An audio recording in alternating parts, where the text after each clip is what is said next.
الرحمن الرحيم. الحمد لله رب العالمين، والصلاة والسلام على رسولنا محمد وعلى آله وصحبه أجمعين. أيها الإخوة، مختصر عن حياة سيدنا أبا بكر رضي الله عنه، ماذا قدم للمسلمين خلال سنتين وكم شهر، وآخر نصائحه للخليفة الذي يأتي بعده سيدنا عمر. سنتكلم عن ذلك بإذن الله تعالى. برايد عزيز، أنا بي حفتي بحثة بكرتاي بحثة أوان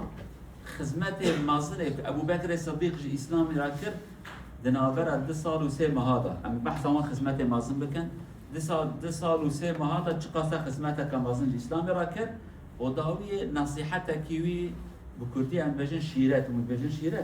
شيرات نصيحته كي كو لحزة عمر كده بعمر ورا برا از دمرم بشتمته از نصيحته بكم. أما تماشا كن خليفة كي كو خدم ناس كش نصيحتات ك أو يرو كش نصيحته لفتكن. أما بحثاي بكن. طبعا مدة خلافته قلنا 2 3 أشهر و10 أيام، ودفن بجنب الرسول صلى الله عليه وسلم. أوصى بأن يدفن مع الرسول صلى الله عليه وسلم في حجرة عائشة. الرسول دفن في مكان الذي توفي فيه، وجعلوا ظهره عند كتف الرسول صلى الله عليه وسلم، هكذا خلفه بشوية يعني بهذا الشكل دفن وهو هناك. وسيدنا عمر دفنوه كذلك في نفس المكان، كان هناك مكان واحد، جعلوا رأسه عند كتف أبا بكر، يعني هكذا بهذا الشكل. هذا الرسول سيدنا أبو بكر بهذا الشكل دفن، وخلفه الرسول من جهة القبلة وهؤلاء خلفه من ناحية الخلف. بهذا الشكل دفن في المسجد النبوي في مكان قبر الرسول صلى الله عليه وسلم. خليفتي حضرت أبو بكر 2 سال 3 ماه دهروش أو قصة زيادة نبو، وقبروي أبيك شونا حج عمره كنا جامعة پیغمبر شونا قبر پیغمبر توی وقتی که ام پیشه قبر پیغمبر دا چن سلام دادنه سه حب قلق جواهش تنه دبی ابو پیغمبر پش کی داویه چی دبی ابو بکر پش کی حضرت عمر سر ابو بکر آنین تخما مل ابو پیغمبر، یعنی پیغمبر دان پیش ابو بکر پش کی داوین دو حضرت عمر پش کی دید بوی شکله هر سیاد مالا حضرت عایشه، غرفة عائشة زن وضع حضرت عائشة لورا پیغمبر دوی دامر بره پیغمبر یاجی ام بجن وقت ایدا وقانا قصر وانتن ابو پیغمبر مالکایی بود عائشه مالکاتی عادی او خوشی که 20 متر و 15 متر و چقا بودن ابوها در ایوانت کت نوا جامعه او اکینو دهاتن بیجا پیغمبر که دوی دا وفات کرد گو حدیثه که پیغمبر گوتیه پیغمبر لکو ببرن دوی دا دفن کرن ایجا دجیه ونجی که ابو بکر کته وداويش ما أو حضرت عمر كشو قولا عائشة ربيجن كيزن بدأ أجد دفن بكلا كوان بك شون شراقوتن قولا مش قاد قبل كي أزهر ما دام أزبرام أزبدم عمر دا حضرت عمر أو دويدا هاتن دفن كلا يعني أوقس حياته وياه إجا تشتكوا كرب كرتايا مسابيجن ما قام به من الأعمال الجليلة في خدمة الإسلام. ذكرنا في الأسابيع ولكن مختصرا حتى نفهم الجميع.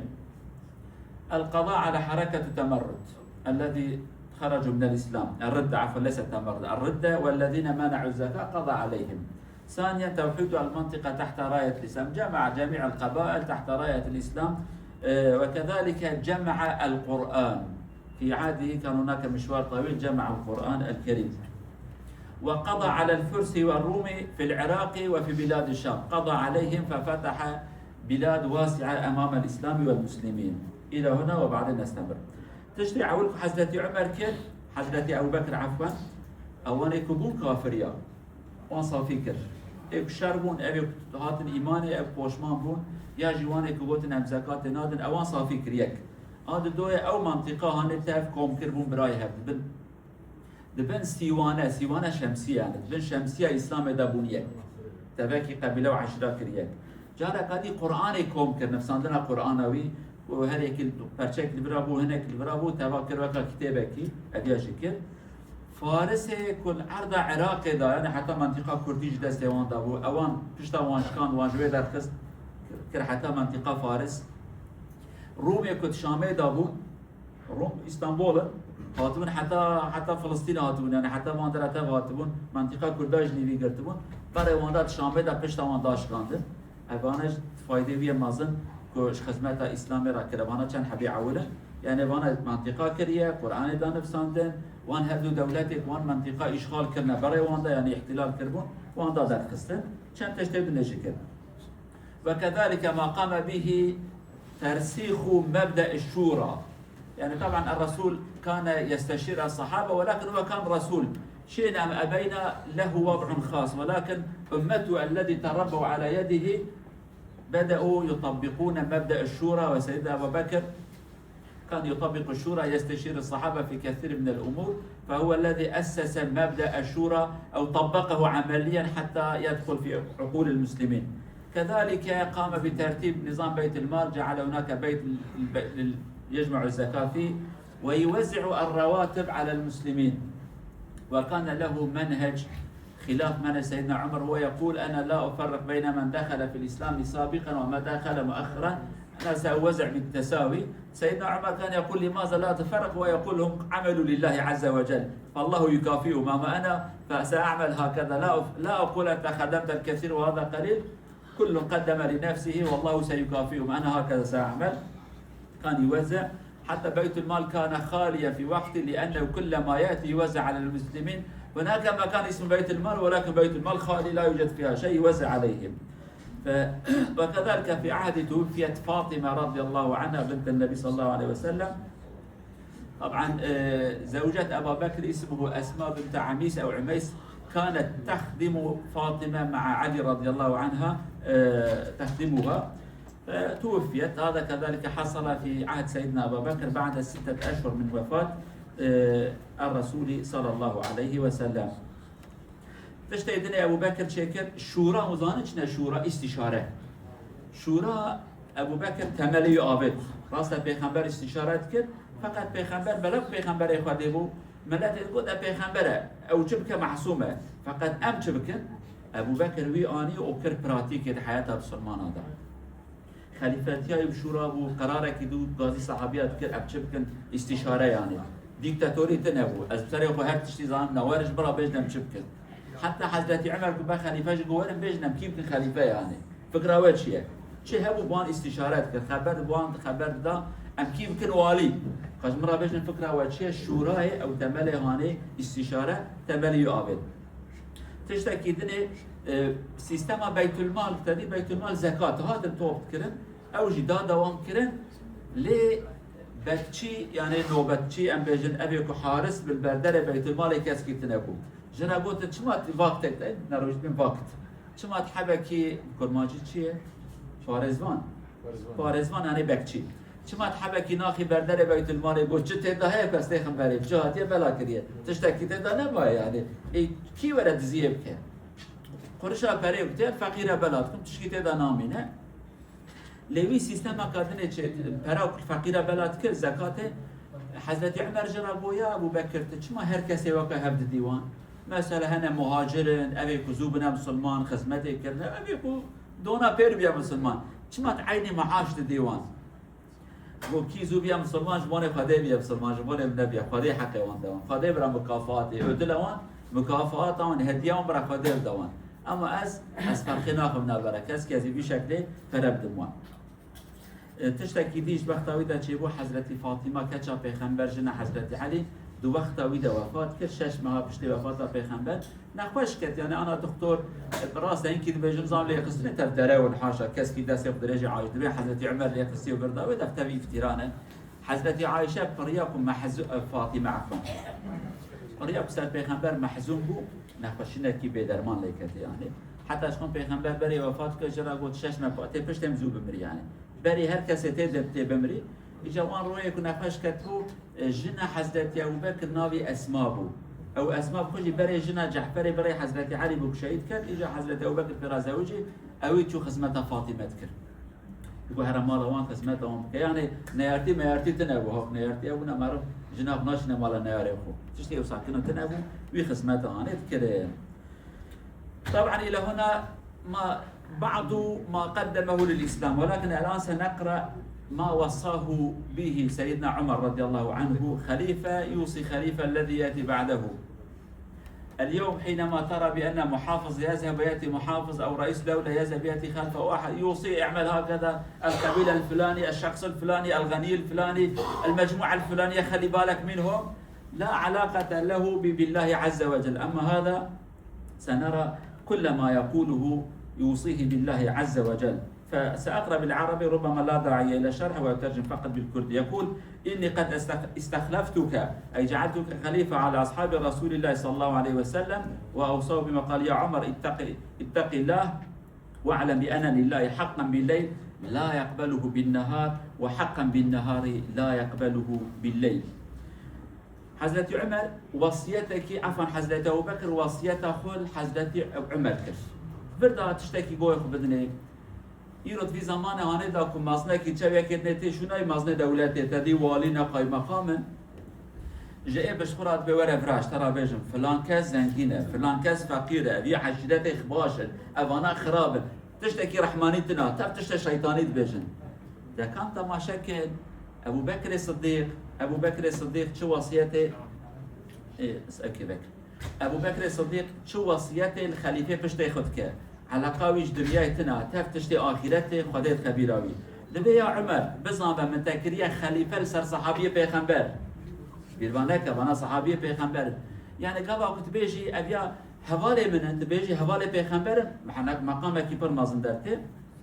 خلي هناك ما فيش مشكله. دبي من تكريه خليفه لسر صحابيه پیغمبر. بترسل صحابيه پیغمبر بچوكنن يعني قيمتهم بزنبه. دبي عمر باش بزنبه هناك حق خدي هنا لسر انسان حق روجنا قالت بروج بكي بشاف بكي تشينا حقي روجه يعني هنكي حقش بروج قالت يعني بشاف انت برو بكي تشينا نافهم نخل مثلا انا روجي بروجه يا بشبه بروجه نا والله زي بشاف روجي بكري ولا تشينا يعني هناك تش قالت بشاف بكي انا دا زي سما بروبكم نا تشينا دخوازج مره بيجه هناك تشت هنا قيمتهم بزن بعد لقورا كيف اخو معنا لنخي كيف تشتي روجي قالت وقتاوي دابكي تشتي شبت وقتاوي دابكي عبادات الروج عبادات الشب وانا جبير بانك وانه لا يقبل نافلة حتى تؤدي الفريضة. ان هذا ما احيانا نخرط فيه نقوم بامور سنن او امور بسيطة ونترك بالواجبات الاساسية. هذا شيء محكوس في عقلنا. الإسلام لا يقبل هكذا تؤدي أولا الفروض وبعد ذلك السنن. تشتكي غريب وعجيب جراد بيجاكو إيرو أم لا نورمال اندفردا دبي بزان به حتى كنت تشتي فرض نكي تشتي سنة ناين قبول كرن تشتي فرض تشتي سنة. مثلا جانا جامعة دا قدرية خطبة فرض نوصا قدري كرن كابرا هاتيه جامعه دبي از سنتك بكم تاي درك عد سنتات كود دويدن كود شش حبا سنتات ك خيره توقع سنه بريا المج تمام سنه بريا المج ناوي سنته خطبه قدري كرم فرضه خطبه قدري ك تمام تكتي جامعه درك عد سنتات ك زوب ك سلام بده خطبه برج دست دنجه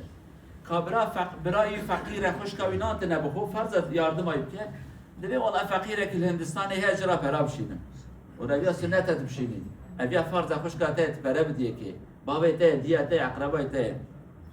ابي اجي ابو بكر في عقل ديك دبي بزان به حتى كو فرضك هبت فرضنا كي سنت ناي قبول كرن يعني الفورا كيف تننا ما يرى مهانها دبي والله جانب اتقاسم از هرم لفلان دولتي حبه كبير ليخمه اري اما قندم افتنا ملات بخويا قندم ده افتنا از فلان كاس نانتنا بخو از وانا بشين براي من نانتنا بخو فرض تعودي فرضه بكي باشيت السنة بكي. هكذا يقول: ألم ترى يا عمر أنما ثقلت موازين من ثقلت موازينه يوم القيامة باتباعهم الحق وثقله عليهم وحق لميزان أن يثقل إذا وضع فيه الحق. إذا وضعت الحق في الميزان الميزان سيكون ثقيلا. هكذا. وهناك يقول: خفت موازين بعض الناس لأنهم وضعوا فيه ما لا يحبه الله عز وجل وحق لميزان أن يكون خفيفا إذا وضعت فيه شيئا لا يقبله الله عز وجل. خلاص الذي وضعت فيه ما يخالف شرع الله يكون خفيف وإذا وضعت فيه ما يحبه الله سيكون ثقيلا. تسعة بجا عمر جبير بانك ميزان إنسان ترازيزان رجع قيامته دبي بچه گران دبي تشتي خاطر حست که گران دبي او ميزان گرانه لورا تشتي خاطر حس كده تخستيه كه وكازان شيكا قابت كايت خي نابا تشتكي كاسفك شي نابا قابا زيرات خي زير كاكايا يعني دبيجا بزان من او ميزانك جرام بيه چما جرام بيه تشتي خدا جي حس كريه تكريه لو ما جرام بيه يعني ميزان انسان رجع قيامته وسبقرانيه وي سبقايه وي تشتي خدا جي حس كبوي جرام دبه تشتي خدا جي حس نكبوي سبق دبياش بيربانك اف تشتي هانه وساكنويه وحق لميزان لا يوضع فيه الا الباطل ان يكون خفيفا دبي او ميزانك رجع قيامات تشتي خراب كتيكي جراشكم بقيمت يعني بيش بيربانك قيمتها تشتكي جرانياوي لقورا تشتكي خداجي حسك بي قورا هانيه دبي ألم ترى يا عمر إنما نزلت آية الرخاء مع الشدة وآية الشدة مع آية الرخاء ليكون المؤمن راغبا وراهبا بين هكذا وهكذا يخاف من جهة ومن جهة أخرى يكون له أمل في رحمة الله عز وجل الله عز وجل بهذا الشكل حتى لا يفقد الإنسان أمله ولا يتبع هواه بين الاثنين بهذا الشكل الله عز وجل يعمل توازن بين الرغبة والرهبة يذكر الاثنين معا حتى لا نفقد أملنا دبي عمر جبير بانك خدت قرآن دا آياتك بحثا خيربك يعني بحثا مزجينة باش تبي تهديد جهية ياجي تهديد قوتب بريوي مزجيني جهية جبون إنسان لقور عربي أمجرد بن ترغيب وترهيب ترغيب تكيف خلقي بين مزجيني بديوان كيف هم ترهيب جوان ترسينين مثلا هنا كي حديث هنا دبي كي درك على سنتك كيف خدها وقا خيرتك وانا حديث ترغيبنا كيف تشويق يعني تشويق انسانك وهن كي جوان زاده دا تصاندن دبي خدها وان هديه بهورانيه جبوني ام خد بالانس اخوان دانكن اگر که هردم آیت مزگینی بونه و ادنه تنه بونه منال مشت کرد روجید کرد بوده اوه كيف همه یا جیوان آیت بونه آیت جهنمی و آگر خلی خده بحث بانه نکره او مبوده ولا مالا مخرابو هدیه به هفره خده گوتی جبونی ام بالانس خونده نکن هم شعب مدرحمه خده دابه و هم جي ام آگر جهنمی بتصن كذلك يقول ألم ترى يا عمر إنما ذكر الله أو ذكر الله أهل النار بأسوأ أعمالهم فإذا ذكرتهم أو ذكرتهم قلت إني لأرجو أن لا أكون منهم وإنما ذكر أو ذكر أهل الجنة بأحسن أعمالهم لأن الله تجاوز لهم عن سيئاتهم الله عز وجل أعطاهم الجنة وقد غفر لهم وكذلك أهل النار الله عز وجل ذكرهم بأسوأ أعمالهم لأنهم قدموا هذا الشيء إلى الآخرة تشتكي دي يا عمر قد تبير بانك دبي خودت دمك بحث أهل الجنة كيف أنت تشتي باش بحث وانتك لما يشكرنا روجي قرتنا بين تشتي باش كرنا خودت بحث وانتك لو راه خودت كيمانية وانش بير وأجل عفو كريا هذيك جنجة عن مجي خودت بحث خرابية وانتك لو راه خيري وانتنا بونا تشتي خيري خودت جي حسب نكرنا خودت عز وجل بي تشتي جوان قبول نكريا وبناج أهل آخر جهنم أخيرا هكذا يقول فإذا حفظت وصيتي فلا يكونن غائب أحب إليك من حاضر من الموت الغائب ما نتمناه في المستقبل والحاضر هو الموت لا تنسى الموت حقيقة والذي يأتي بعده كله كما نقول ما نتمناه أنت لا تجعل حقيقة فداء لشيء أنت تتخيله تأكد بأن الموت حق والباقي يأتي لا يأتي الله أعلم فأنت اعمل للذي هو حق وهو الموت بجا عمر لدو خياله هنا مشى خيال ظانتشنا خيال أمن أبا وأزي صبي هرم برا وأزي تسبا وها بكم وأزي زهنجين بما وأنا تب خيالا فقد بين راستيكي هي راستيج مرنا تمرناش بير باناك مرن راسته ولا يدنا تب خيالا چه بو چه نبو بلكي حتى صبي أساخ نما بلكي 2 سال باشا زنجين فريب ترچو مش خاقو أزي 3 سال باشا هرم حاجة 3 سال نات از إيرو مرمچو ازي بي تشتي ازي توبه بكم توبه نبو نسيبه من صبي او ها دسمه 3 سال باشا نبو فقط راسي كي هي مرنه تجمرنه رف حاضر بك وكيدي مرافينك اجا حسابي بي تشتي هانه بك خدي عز وجل اف وصيته ويا قاشك تخ عقل ماجي ان شاء الله وصيه خليفه في بدايه الرحله الى الاخره وكذلك في نهايه حياته من الدنيا لخليفه ياتي بعده بهذا الشكل يوصيه يا ترى خليفة يوصي خليفة وهذا الخليفة الذي يسمع هذه النصائح هل سيكون ظالما سيكون مجرما أم سيكون عادلا يكون في خدمة الله عز وجل؟ طبعا سيكون في خدمة الله وفي خدمة دينه. هذا ما سنقرأه في الدروس القادمة عن استخلاف سيدنا عمر إن شاء الله. خليفتك يا خليفتك خبرنا يا أبا لسر مرني نصيحة إيمانتك خليفة كي هجا نوت با خليفة نصيحة إيمان جراته بوتن أبي خليفة نا دزيتك نا ظلمتك نا شيطانيتك إدريا خددا حياة خد دوام بك هذي ما أولكو أمشي إنسان وهابن خداي خد درسن دريا خددا حياة خو بدن بردوام كن إن شاء الله إلى أن نلتقي ابقوا في حفظ الله ورعايته حتى عفتات